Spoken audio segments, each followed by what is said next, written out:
Welcome to The Terrible Take, a mini podcast telling Steelers Nation what's on our mind. The Pittsburgh Steelers addressed several of their big positional needs during the 2021 NFL Draft, and that includes the tight end position.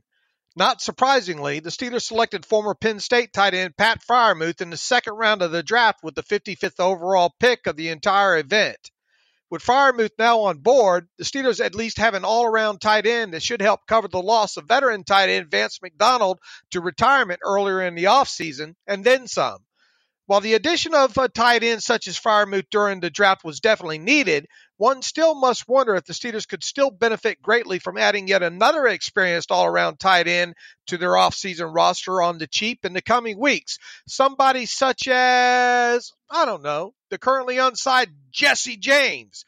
Look, this isn't the first time I have talked about James during these terrible takes, and unless he's signed off the street in the next few weeks, it's not likely to be the last. James has been unemployed since the middle of March, and with the draft now behind us, he's sure to get his tires kicked a few times, and hopefully the Steelers are one of the teams doing that kicking if they haven't kicked a few times already. Sure, I get it. James isn't a flashy tight end, and certainly not one that's going to catch 30 passes for a team in 2021. Even so, James has been able to develop himself into a decent blocker since originally being drafted in the 5th round out of Penn State several years ago.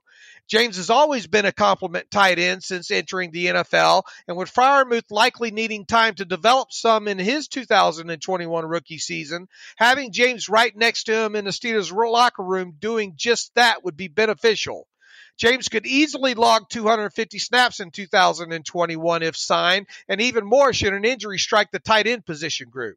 The Steelers obviously don't have a lot to offer James in the way of money. That said, the Penn State product's market value right now probably isn't much more than the minimum. Unless James just hates everything about quarterback Ben Roethlisberger and the Steelers coaching staff, there's really no reason for him to not consider coming back to Pittsburgh for one last season. Unless he retires, James should find a new home in the next 3 weeks, if not sooner. Here's to hoping that new home winds up being his old home in Pittsburgh. The Steelers could certainly use him on their tight end depth chart, and I'm sorry if that statement offends you. Sometimes the truth hurts. Be sure to follow us at SteelersDepot.com and check out episodes of The Terrible Take every weekday at 5 p.m. Eastern Time. And check out The Terrible Podcast with myself and Alex Kozora every Tuesday and Friday.